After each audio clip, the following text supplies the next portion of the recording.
Baxın ki, biləsiniz, o qızı pişiklərin arasından tapdıq. Yeni Ninanın bu sevimli heyvanlar haqqında bizə və sizə deməyə sözü çoxdur. Soft ambre sevənlər üçün bəzən-düzən ciddi hazırlaşıb. Desertin menüsündə isə ev şəraitində hazırlanan paştetlərdir. Sharon Stone'un daxili gözəlliyi var imiş, hətta ciddi müzakirə predmeti imiş. Bu dəfə Marta Kost'un birincidir. Virtual turumuzu isə turizmin inkişaf etdiyi adalardır. Beləliklə, başladıq. Yenə Günah TV'də, yenə də BNV studiyasındayıq dəyərli izləyicilərimiz. Yenə mən Təranə və Aytən hər birinizi xoş gördük deyirik və elə bir saatlıq efirlə sizin evinizin qonağı olacaq. Xanımlar və cənablar, xoş gördük sizi. Bəli, bir saat sizə yaxşı bir veriliş təqdim edəcəyik. Düzdür, reytingləri partlatmayacaq, milyonlarla kütlənin bəlkə də zövqünə xitab eləməyəcək. Amma biz sizə yaxşı bir veriliş təqdim edəcəyik. Siz ailəvi oturub baxa biləcəyiniz veriliş və rahatlıqla nəyisə öyrənə biləcəyiniz, məlumatınızı artıracağınız bir veriliş olacaq. Bu verilişin içində kriminal xəbərlər yoxdur, saç yoldu falan da yoxdur, aqressiyanı da aşılamırıq sizə. Amma əslində hər növ elə tamaşaçının zövqünə xidmət eləməyə çalışırıq. Çünki bax, mağazin xəbərlərimiz də olur və s. və ilaxır. Deməli, ilk rubrikamız O Qızı Tapındı və O Qızı Tapının deməli, mövzusu pişiklərlə bağlıdır. İstəyirəm ki, bax, elə mövzumuz da pişikləri olsun, Tərənə. Ümumiyyətlə, heyvanlardır. Heyvanlara incidən insanlara münasibət necədir? Bax, belə bir məsələ var. Mənimlə nə qədər yaxşı rəftar edir eləsin insan. Məni biz haradasa oturmuşuqsa, o ofisiantla artıq pis rəftar edirsə, o insan mənim üçün normal insan deyil. Yəni, o ki qalsın heyvanla pis rəftar edən və həmişə insanla pis rəftar edən insanla olanda fikirləşirəm ki, bir insana bunun gücü çatırsa, bu cür kobud rəftar edirsə, gör onun gücü çatacağı heyvanla necə pis rəftar edir. Və belə insanlara nifrət edirəm. Əslində, cinayətkarların əgər keçmişini araşdırıblarsa, çoxsu uşaqlıqda heyvanlara zərər verən insanlar olublar. Yəni, bu psixologiyanın artıq uşaqlıqdan korlanması deməkdir ki, gələcəkdə artıq heyvanlar deyil, insanlar da incitməyə başlayır. Çünki canlıdır, heç bir fərqi yoxdur. Yəni, bir canlını incitmək doğrudan da günahdır və elə özümüz üçün də yaxşı bir şey deyil təbii ki. Bax, nəinki hər hansı bir zərər vermək, xaskilər var, bilirsən ki, çox yaxşı itlərdir. Mən çox bəyənirəm o itləri. Hətta saxlamağı belə düşünürdüm, amma sonradan öyrəndim ki, əslində Azərbaycanda iqlim, hava istilik dərəcəsi o itlər üçün deyil. Onlar çox soyuq bir ölkədə yaşamalıdırlar təbii ki. Ona görə vaz keçdim və yolda şəhərdə yeriyərkən mən görürəm həmin itləri. Əslində onların sahibləri də onu bilməlidirlər ki, o itlər əslində iqlim onlar üçün deyil və saxlamamalıdırlar deyə düşünürəm. Bax, sən onlarla bağlı deyirsən. Bax, pişiklər də sən demə, havanı çox sevirlər. Ona görə də əgər pişik saxlayırsınızsa, pəncərəni mütləq açıq saxlamalısınız ki, onların ürəkləri darıxmasın, necə deyirlər. Sonra maraqlıdır ki, pişiklərin 30 qabırğası olur və bu da insandan əlbəttə ki, 5 dəfə çoxdur. Sonra kişilər nədir? Pişiklərdən danışırıq. Pişiklərin bədən temperaturu 38 dərəcə olur ki, bu normal insan bədənindən çoxdur və onların ürəyi də gülmə mənə. Onların ürəyi də deməli, normal insandan 2 dəfə çox döyünür. Amma maraqlı məqamlar var pişiklərlə bağlı. Deməli, pişiklər, mavi göz pişiklər sən demə çox vaxt kar olurlar. Bax, mən pişiklərin mırıldaması ilə bağlı məlumatım var ki, Aytən. Çoxları elə bilirlər ki, pişikləri sığalladıqca onlar həz alır, xoşallanır və ona görə də mırıldamağa başlayır. Əslində, bir neçə fikir var bununla bağlı. Bəzi mütəxəssislər hesab edirlər ki, oksigendən təmizlənmiş qan daxili damarlara daxil olur və bunun nəticəsində pişiklər mırıldamağa başlayır. Digər bir mütəxəssislər isə elə hesab edirlər ki, pişik sığalanarkən onun nəfəs borusunda sinirlər sıxılmağa başlayır və bu zaman mırıltı səsləri yaranmağa başlayır. Amma mübahisəlidir, təsdiqini tapmayıb. Bax, çox maraqlıdır və bir məsələ də var ki, pişiyin sizə olan sevgisinin bariz nümunəsi, deməli, sən demək pişiyi sığallayarkən, deməli, onun quyruğu əsir, titriyir və bu, onun sizə olan sevgisinin bariz göstəricisidir. Əslində, itlərdə də bu belədir, hə? Hə, o itləri bilməm, itlərlə aram yoxdur, o qədər nə gizlədim. Və bir də maraqlıdır ki, küçə pişiklərinin ömrü, deməli, 3-5 ildir, amma ev pişiklərinin yaş həddi 15 ilə bərabər. Demək ki, pişiyə yaxşı baxanda Onun ömrü də uzanır, çox maraqlıdır və yenə də, bir də çoxlarının evində var pişik və bəzən mebeli qaşıyır. Əgər görürsünüzsə, pişiklər mebeli qaşıyır, onda həmin yerə portağal əgər sürsəniz, limon da sürsəniz, pişik həmin yeri qaşımayacaq. Demək ki, onların qoxusundan. Maraqlıdır. Nina bizə pişiklər haqqında danışacaq. O qızı tapını izləyirik, odur ki.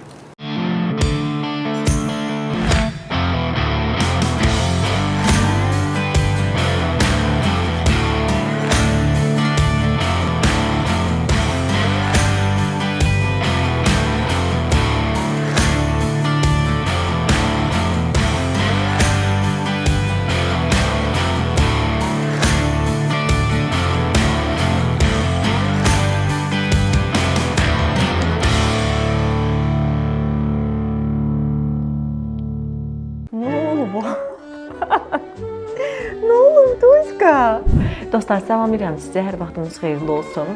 Bugün mən tək deyiləm, qonağım var. Artıq məlum ki, mövzumuz nə barədə olacaq? Mövzumuz bu şirin pişiklərdəndir.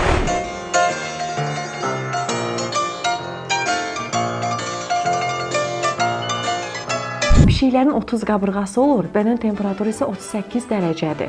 Evdə pişik saxlayan izləyicilərimiz var. Yəqin ki, onlar təmiz havanı çox sevirlər. Ona görə də pəncərəni daim açıq saxlamaq lazımdır. Və onu da qeyd edeyim ki, pişiklərin qulağı 11 oktava səsi seçə bilir. Bu da insan qulağından 2 dəfə çoxdur. Və pişiklərin iyi duyğusu azı 100 qat güclüdür. Pişiklər sahibinin xəstə yerini tapmağa və onu müalicə etməyə qabildirlər. Onlar həmin yerə uzanır, mırıldayır və istisi ilə oranı isidir və ağrı yox olur. Əgər xəstə ciddi durumdadırsa, yəni xəstəlik ciddidirsə, bir neçə saat aralanmaya bilər. Nəyə baxırsan? Mənə baxsın, yoxsa südə? Südə baxır. Studiyamız xoşuna gəlib, sakit şəkildə müşahidə edir. Və pişiklər insanı ürək tutması və hipertonik böhrandan xilas edir. Evdəki pişik təkrar miokard infarktı təhlükəsini azaldır.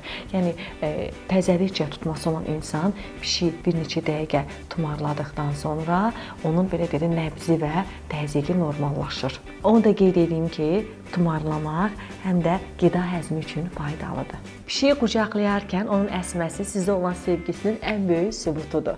Əgər evinizdə pişik mebeli qaşıyırsa, deməli o yerə, mebelə limon və portağal sürtün, ora yaxın durmayacaq. Onu da qeyd edin ki, bu şirin məxluqlar dünyanın ən tənbəl heyvanlarıdır. Onlar ən tənbəl heyvan pişiklərdir. 16 saat yatırlar. Belə insanlar da var, amma sizə deyim.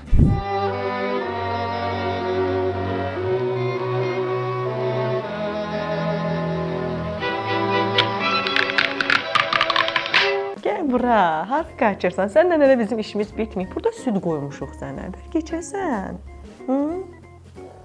Bax, heyvanlar bəzən mırıldır, bizləri mırlamaq əslində onların xoşuna gəlir. Yəni biz onları sığallayanda. Dırnaqlarını da böyük kəsmək lazımdır. Amma bəzən onlar qorxanda da mırıldayır. Təkcə xoşlarına gələndə mırıldamırlar, qorxanda da mırıldayırlar. İç südü. Bunu da ayrı vaxt yemək üçün qaçırsınız yanımıza. Biz süd qoymuşam qabağa işte.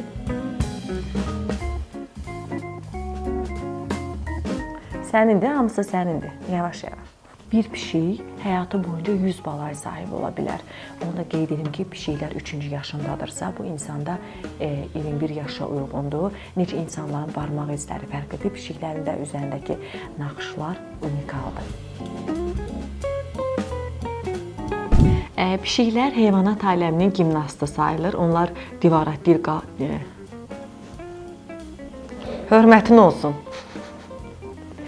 Pişiklər heyvanat aləminin gimnastı sayılır. Onlar divara dik qalxa bilir.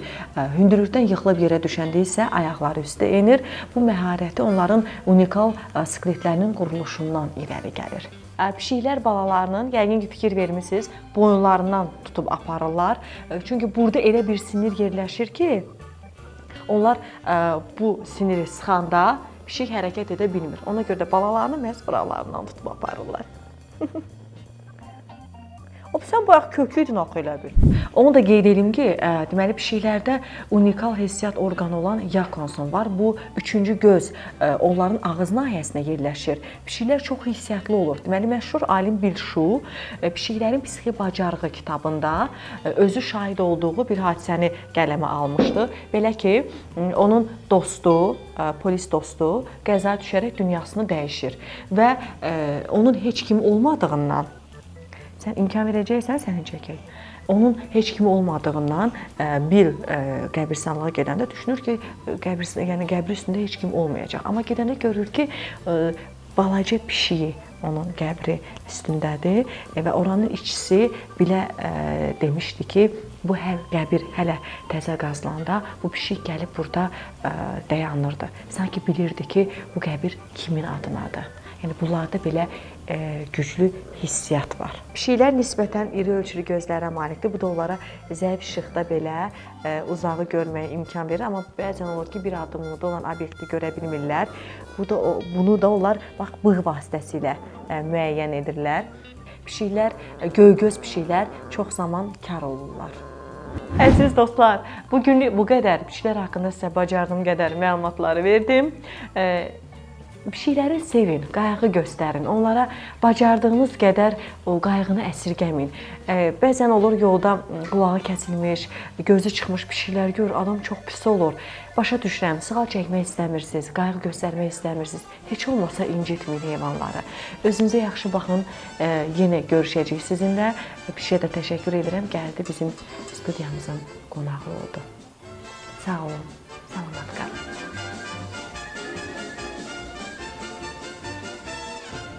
Bayaqdan sakit durmadı. Necə sakit durub?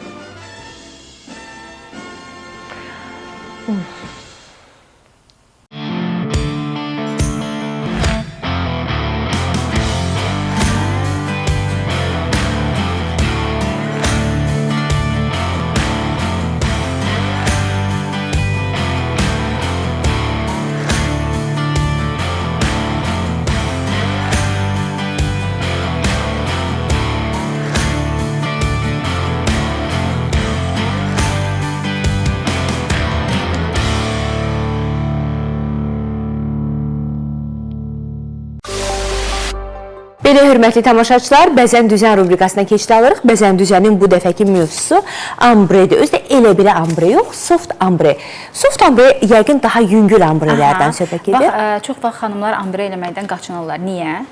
Yəni keçidlər kəskin olur. Tərən, üzr istəyirəm, hal-hazırda yadıma sala bilmirəm. Ambre nədir?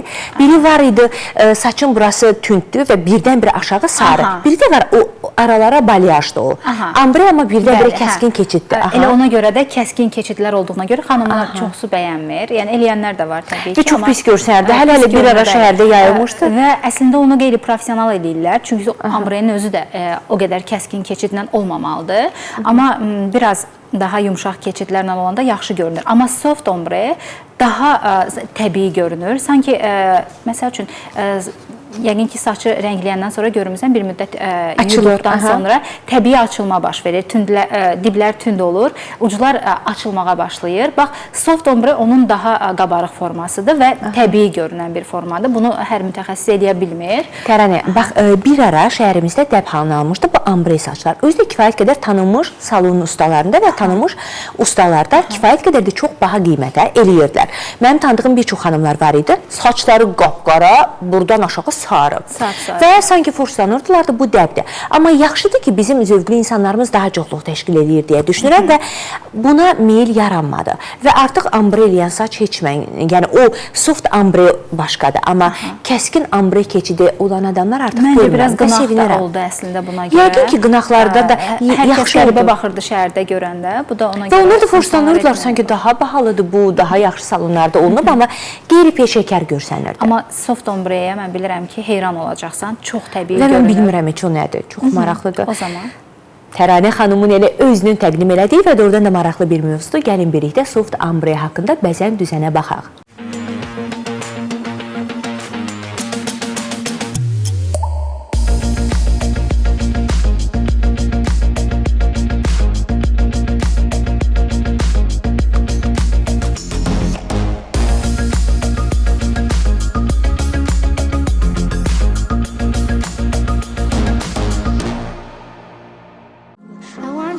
see what I see in us. Something so real, something so real. I want you to see that this is a love that we both feel, that we both feel. And how will we ever know if the love will ever grow without trying, without trying? And how will we ever see if we are meant to be? It's terrifying, it's terrifying.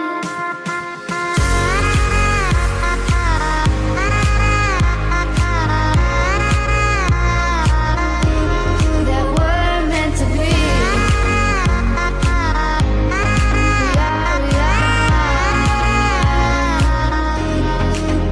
We're meant to be.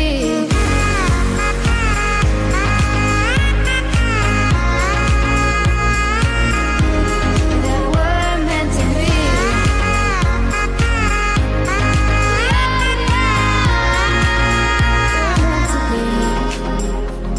We've both been there before. When a love shuts the door, it's a losing game. It's a losing game. But this time it's more than another love war. This ain't the same. This ain't the same. They say love heals all. It makes it all alright. In time. In time. My heart still feels the breaking, but you make my world so bright. Feels so right, it feels so right. And how will we ever feel that what we've got is real? There's no denying, there's no denying. And how will we ever see if we are meant to be? It's terrifying, it's terrifying. And how will we ever know if the love will ever grow without trying, without trying? And how will we ever see if we are meant to be? It's terrifying, it's terrifying.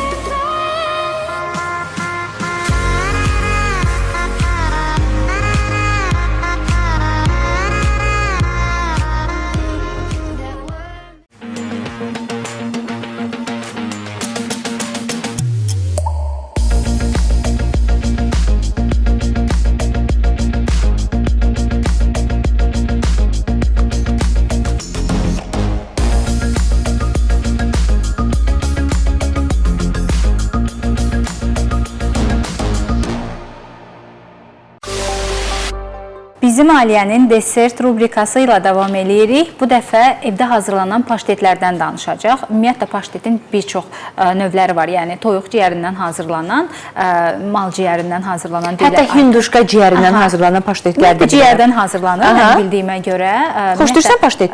Heç sevmirəm. Mən də heç sevmirəm.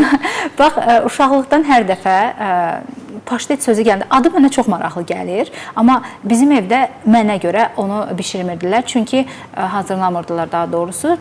Mən ciyəri sevmirəm. Ciyər qoxusu olan heç bir şeyi sevmirəm. Yeyə bildiyim biraz toyuq ciyəridir. Bax, toyuq ciyəri ilə olan paştetlərin də olduğunu gördüm. Bəlkə dada bilərəm dedim, amma heç sevmirəm yəni. Belə hörmətli tamaşaçılar, belə aparıcılarınız olmuşdu. Paşteti təqdim edəcəklər desertdə və onu sevmədiklərini deyirlər. Siz bizə fikir verməyin. Əsas odur ki, paştet doğrudan da çox faydalı qidalardan biridir. Aliyenin təqdim etdiyi reseptlə hazırlanan paştet bəlkə elə evinizdə hamının xoşuna gələcək.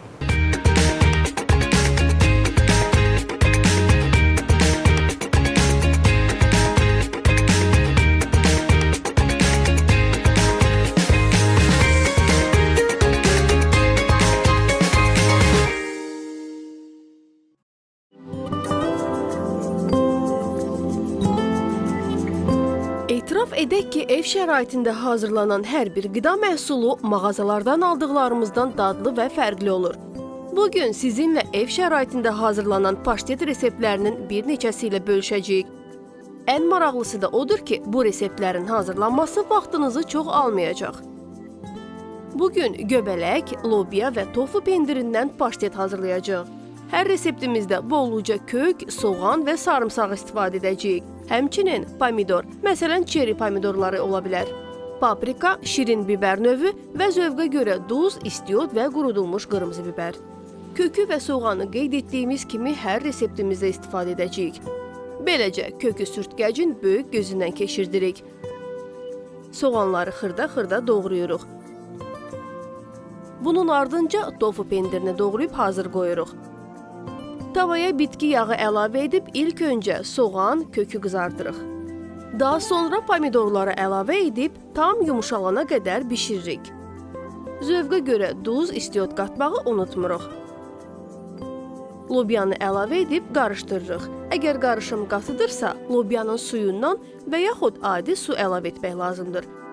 Blenderda rahat qarışsın deyə. Növbəti paştetimiz tofu pendirindən olacaq. Onu da qeyd edək ki, tofu pendiri inək südündən deyil, paxlallar fəsiləsindən olan soya lobyasından hazırlanır. Bu lobyanı uzun müddət suda saxlayırlar. Tam yumuşalıb həlimləşəndən sonra ondan pendir hazırlayırlar. Bu pendir proteinlə çox zəngindir və idmançılar arasında daha çox yayılıb. Deməli, sarımsağı, soğanı, kökü, qırmızı biber və tofunu ard-arda əlavə edib bitki yağı ilə tavada bişiririk. Duz, istiot və quru paprika da əlavə edirik. Bu qarışıma 100 ml suda qatın ki, qatı olmasın və blenderda rahat qarışsın. Təxminən 3 dəqiqə qızardıldıqdan sonra qarışdıra bilərsiniz. Sonuncu reseptimiz göbələk paştetidir. Soğanı tavaya yollayırıq. Ardı ilə kök, sarımsağı və göbələyi qarışdırıb qızardırıq. Və təbii ki, duzla istiotu da unutmuruq. Sonda bu qarışımı da blenderda həll edib süfrəyə veririk. Buyurun, nuş olsun.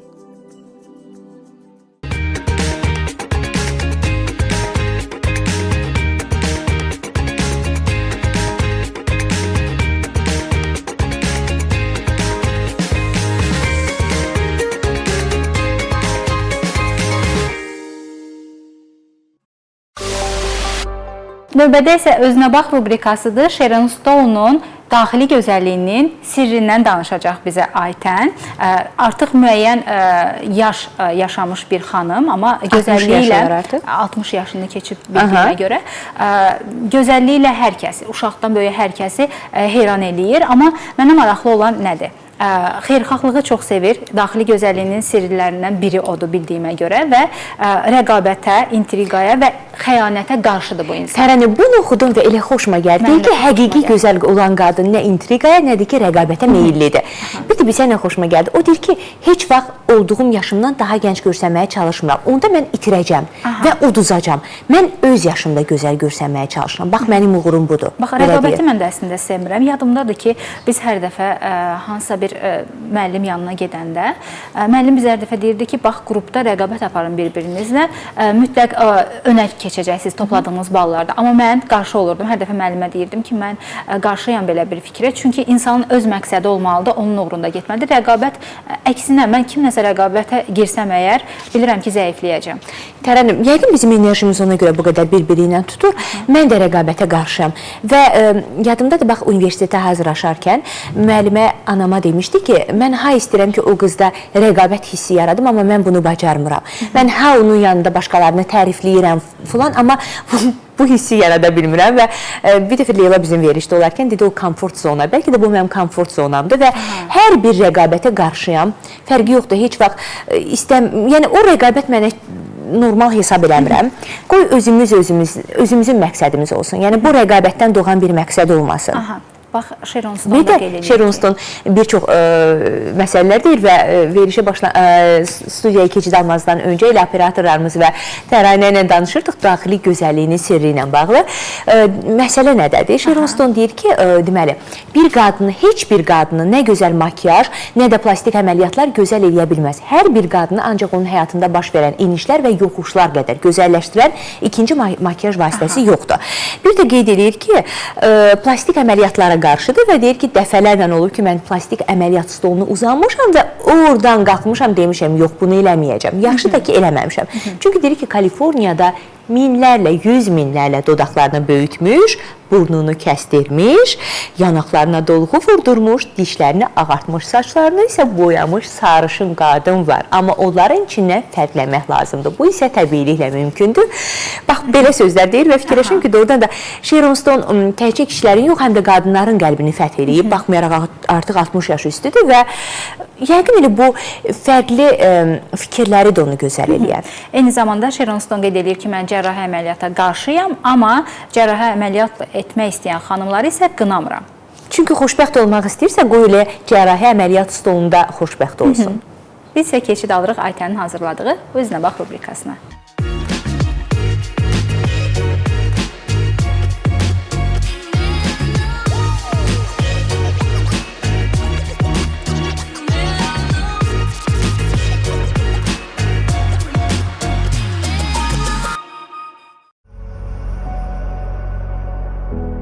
Sharon Stone 60 yaşı olmasına baxmayaraq, gənc qızların və kişilərin heyranlıqla izlədiyi aktrisadır. O, hələ də çiçəklənən gözəlliyi ilə insanları ruhlandırmağa davam edir. Özü isə əsl gözəlliyin daxili aləmdə olduğunu hesab edir. Odur ki, gözəl aktrisanın daxili aləminə səyahət edək. Sharon Stone hesab edir ki, həqiqi bir gözəl qadın digər qadınlara və ümumiyyətlə bütün insanlara qarşı həmişə xeyirxahdır. O, rəqabət, intriqa və xəyanətləri qəbul etmir. Plastik cərrahiyyə mənlik deyil, amma cərrahın xidmətinə müraciət edən qadınları qınamıram. Əgər bu sizi xoşbəxt edirsə, niyə də yox? Kaliforniyada dodaqlarını böyütmüş, burnunu kəsdirmiş, yanaqlarına dolğu vurdurmuş, dişlərini ağartmış və saçlarını boyamış 100 minlərlə sarışın qadın yaşayır. Hətta ən bahalı makyaj və ən bahalı saç düzümü də qadınları gözəl edə bilməz. Ən parlaq, ən maraqlı qadın odur ki, enişli yoxuşlu bir həyatı olsun. Eva Gardner dünyanın ən gözəl qadını idi. Niyə? O üzündə heç bir dəyişiklik etməmişdi. O qadına bənzəyirdi və heç bir zaman gənc qıza bənzəməyə çalışmırdı.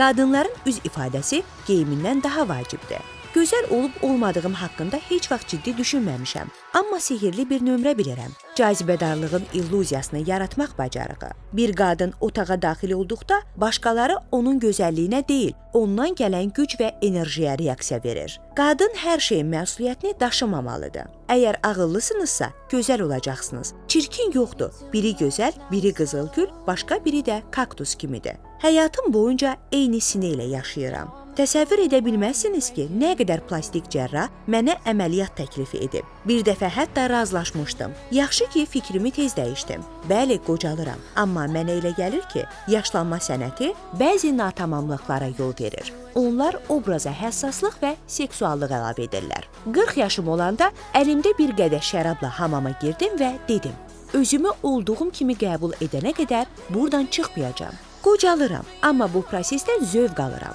Yaşımı maskalamaq istəmirəm. Yalnız öz yaşımda mümkün qədər yaxşı görünən bir qadın olmaq istəyirəm. İnsanlar tez-tez soruşur ki, bu yaşımda necə belə yaxşı görünə bilirəm? Cavab belədir. Xoşagəlməz insanlarla ünsiyyət qurmuram. Yanlış insanın yanında özünü tək hiss etməkdənsə, tək olmaq daha yaxşıdır. Sizdən daha çox problemi olan insanla heç vaxt yatağa girməyin. Həqiqi tənhalıq odur ki, ətrafında olan insanlar səni anlamır. Sevgi qaranlıqda buzlu dağa qalxmaq kimidir. Bircə yanlış addım və sən ölüsən. Evlilik cəhənnəmin yer üzündə gördüyüm ən yaxşı inikasıdır.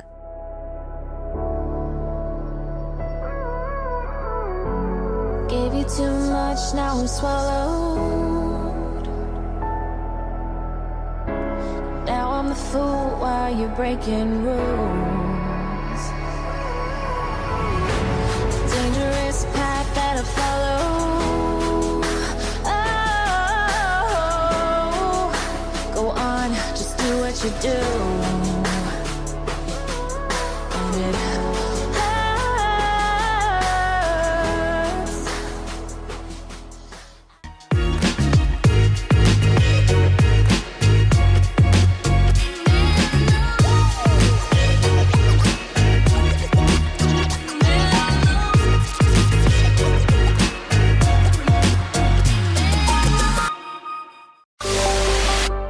Belə, hörmətli tamaşaçılar, mağazin rubrikası efirdədir. Mağazinlə bağlı sizə maraqlı məlumatım var. Təranə, sənin üçün də maraqlıdır. Deməli, məlum olduğu kimi, uzun bir müddət olar ki, Selena Gomez Instagramdan çıxdığını demişdi və etiraf eləmişdi ki, Instagram onun özgüvəninə mənfi təsir göstərir. Buna görə də, deməli, Instagramı telefonundan silib.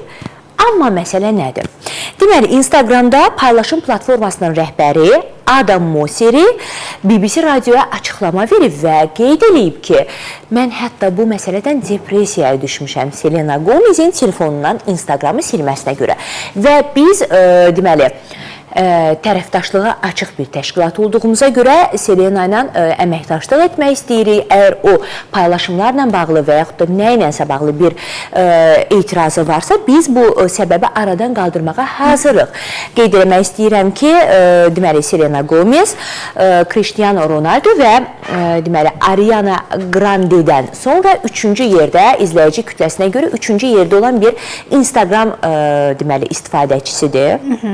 Və Selena Gomez düşünürəm ki, dünya ölkələri üzrə bir çox bəylərin bəyəndiyi xanımdır. Yəni, hər 10 bəydən, yəni təbii ki, dünya ulduzlarını izləyənlərdən söhbət gedir. Hər 10 bəydən 8-i mütləq onu bəyənir.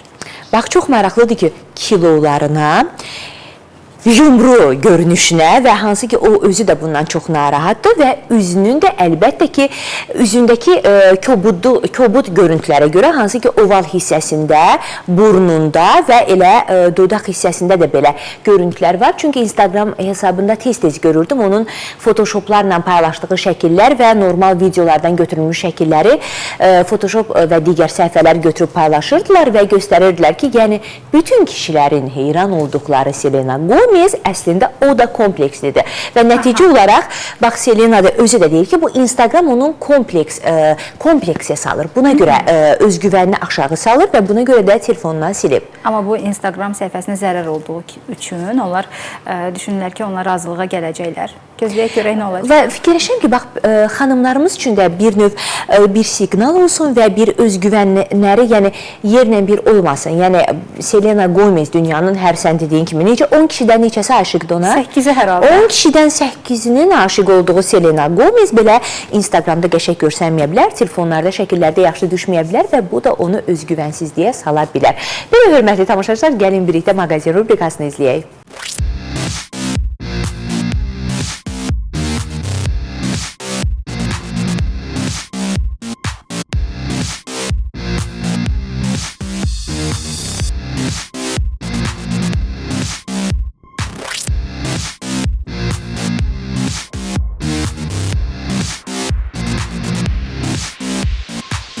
Hollywood aktrisası Jennifer Aniston Britaniya şahzadəsi Harry'nin sevgisinə cavab verməyib. Harry'nin aktrisaya sevgisi 2009-cu ildə başlayıb. O zamanların məşhur jurnallarından birinin üz qabığında aktrisanın şəklini görən Harry onun nömrəsini tapıb. Lakin Jennifer özündən 16 yaş kiçik şahzadə ilə görüşdən imtina edib. Buna baxmayaraq, Harry bir neçə il ərzində aktrisaya olan sevgisinə sadiq qalıb və onu əsl şahzadə adlandırıb. Dünyaca məşhur sənətçi Marilyn Monroe'nun heykəli oğurlanıb. Hadisə şahidləri gümüş heykəlin oğru tərəfindən mişarla kəsildiyini iddia edib. Məsələ ilə bağlı cinayət işi açılıb. Oğurlanan heykəldə Monroe'nun Yay Subayı filmindəki ətəyinin uçmasını əks etdirən məşhur kadrı canlandırırdı. Qeyd edək ki, Marilyn Monroe 1962-ci ildə 36 yaşında həyatını itirib. Türk müğənnisi Demet Akalın ailəsi ilə birlikdə İzmir şəhərindəki restoranlardan birində səhər yeməyi edib. 4 nəfərlik yemək üçün 300 türk lirəsi ödəyən sənətçi Instagram səhifəsində etiraz edib. Məşhur olduğu üçün aldadıldığını düşünən Demet restoranın adını çəkməyib. 34 yaşlı Murad Akıncı ilə evlənən, daha sonra ərinin fırıldaqçı olması səbəbilə boşanmağa qərar verən Zərrin Özər xəstəxanalıq olub. Bu barədə Habertürkə sənətçinin meneceri Kəmal Aslan məlumat verib. Aslanın sözlərinə görə Özər evində huşsuz vəziyyətdə tapılıb. Zərrin xanım güclü stres keçirib. Evdə özündən gedib. Təcili yardımla xəstəxanaya apardıq. Qan təzyiqi çox yüksəkdir. Həkimlər əllərindən gələni edirlər. Ancaq təzyiq yenidən artır. Qeyd edək ki, Zərrinlə Muradın evliliyi cəmi 36 saat çəkib.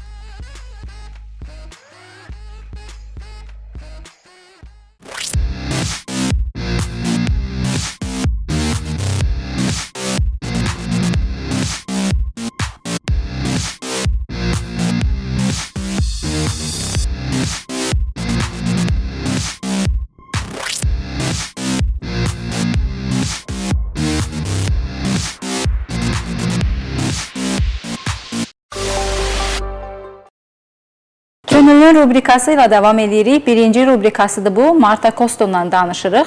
Bu xanım 1847-ci ildə öz həyat yoldaşını itirir. 4 övladı ilə qalır və cəmi 21 yaşında idi. Necə böyüdəcəyini, uşaqlarını, öz övladlarını necə böyüdəcəyi haqqında heç bir fikri yox idi. Amma axşamların birində bu xanım öz yoldaşının, vəfat etmiş yoldaşının kitabçası ilə qarşı-qarşıya qalır və kitabçanı oxuduğu zaman əslində belə bir fikir öyrənir və bu fikir elə onun həyatını dəyişmiş olur. Və görür ki, o fikirlə bağlı danışacaqsan. Buyur Aykan. Çox maraqlıdır ki, Tərənin, bax, qaranlıqda gəmilərin bir-biri ilə əlaqə saxlaması üçün, deməli, rəngli məşəllərlə bağlı əlaqə saxlaması üçün məşəllərin olduğu belə bir qaydanı görür. Belə bir, amma qayda üzərində yoldaşı işləyirdi.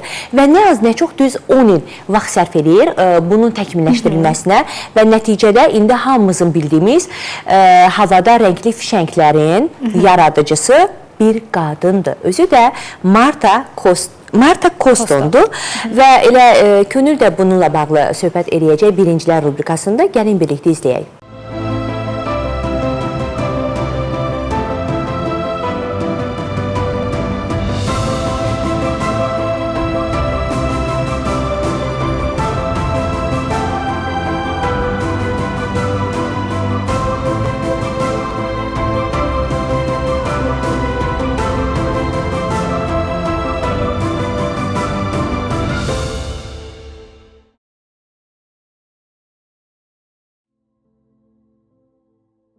Marta Hunt 1830-cu ildə Baltimore şəhərində anadan olub. 15-16 yaşlarında o, ailəsi ilə birlikdə Filadelfiya şəhərinə köçür.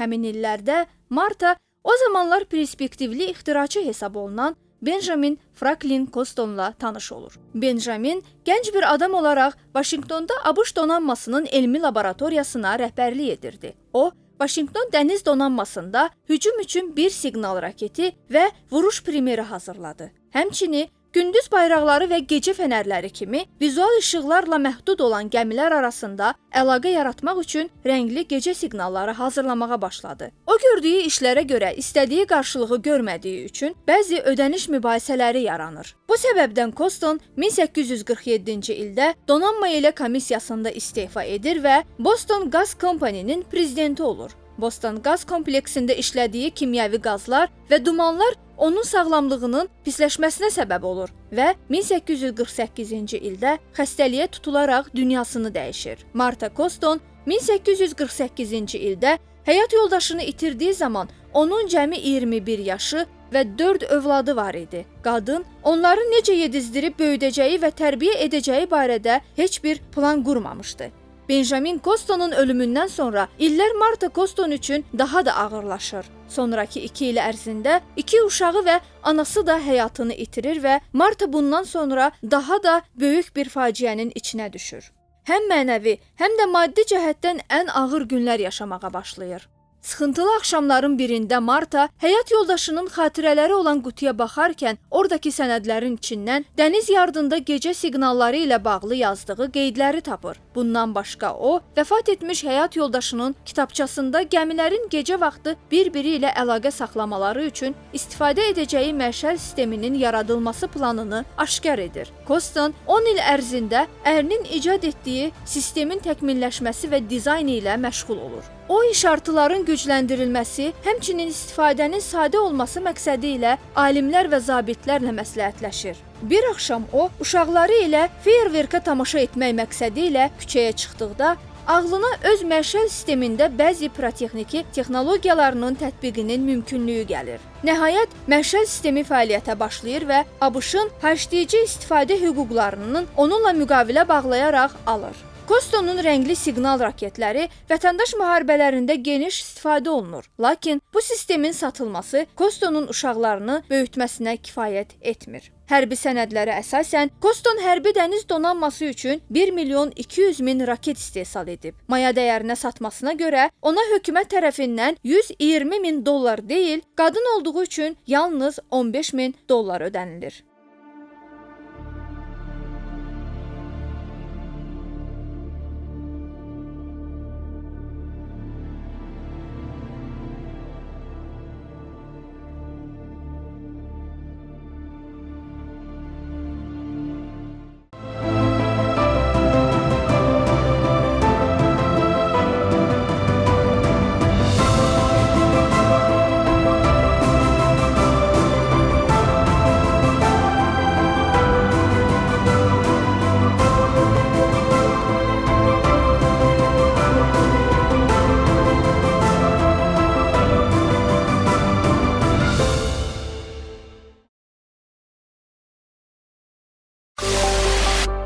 Virtual turda bizə yeganə turizmin inkişaf etmiş olduğu ölkələrdən, daha doğrusu adalardan danışacaq.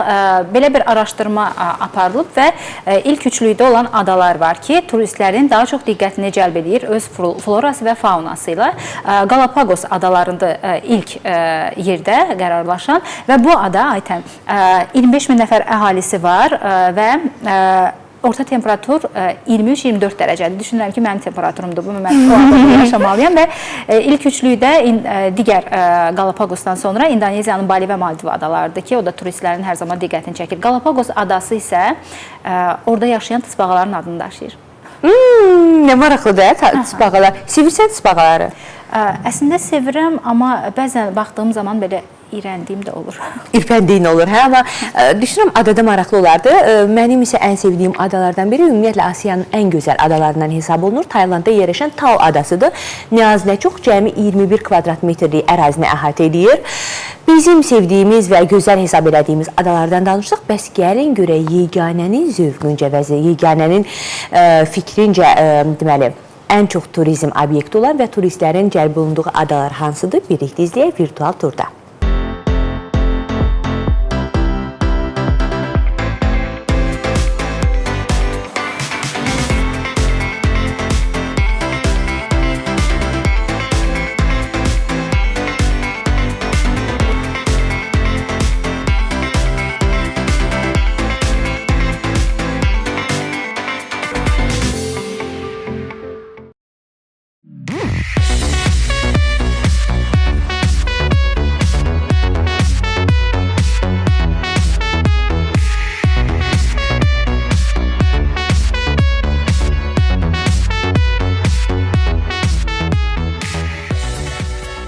İnsanlar dünyanın ən olmaz, ən mümkünsüz yerlərini, okeanlarını, fəzasını araşdırıb kəşf etdilər.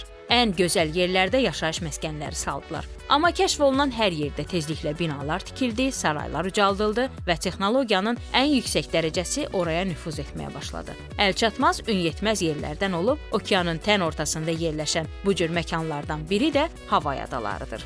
24 böyük və eyni zamanda Sakit Okeanın şimalında yerləşən xırda adalardan ibarət olan arxipelag. Havai bu arxipelagın ən böyük adası hesab olunur. Havay adaları 1778-ci ildə İngilis dəniz səyyahı James Cook tərəfindən kəşf olunub. 1850-ci ildə Havay adalarının paytaxtı Oahu adasında yerləşən Honolulu idi. O həm də adanın ən böyük şəhəridir. 59-cu ildə adalar rəsmi şəkildə Amerikanın 50-ci ştatı elan olunur. Havay, Kauai, Lanai, Maui, Molokai və Oahu adalarında il ərzində 50 min turist dincəlir. Havay adaları tropik iqlim qurşağında yerləşir. Ada dünyanın okean küləklərinə qərq olan ən rütubətli yerlərindən sayılsa da, yayda havanın temperaturu 25-31, qışda isə müsbət 18-21 dərəcə arasında dəyişir. Amma Havay adaları iyun ayından ta noyabr ayına qədər qasırğalara şahidlik edir. Amma ən maraqlısı budur ki, Meksika sahillərindən başlayan dağıdıcı qasırğa Havay adalarına çatana qədər dağıdıcı gücünü itirir və əsrarəngiz bir mənzərəyə çevrilir. Havay adalarında Amerikanın Pearl Harbor hərbi bazası da yerləşir.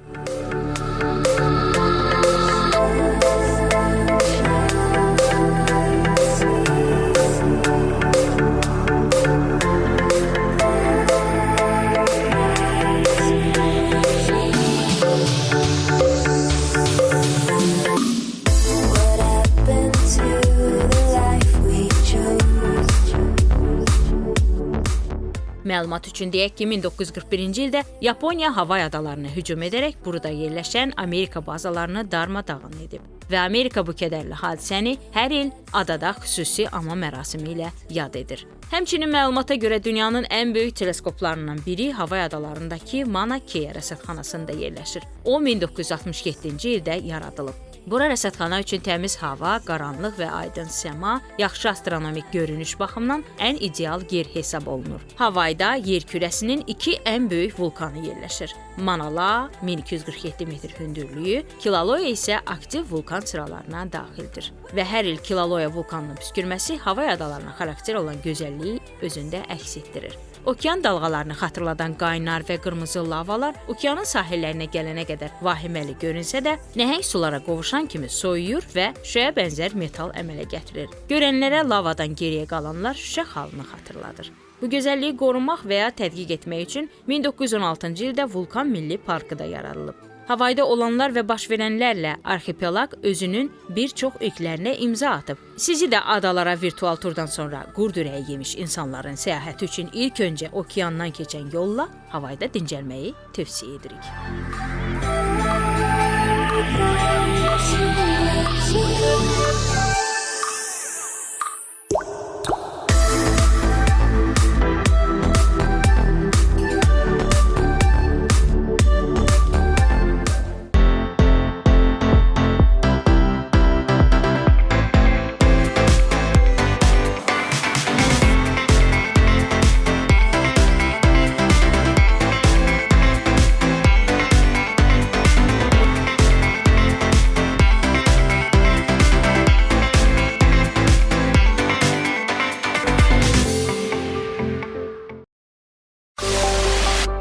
Belə hörmətli tamaşaçılar, bizə ayrılan gözəl bir saatlıq vaxtın sonuna gəldik, çatdıq.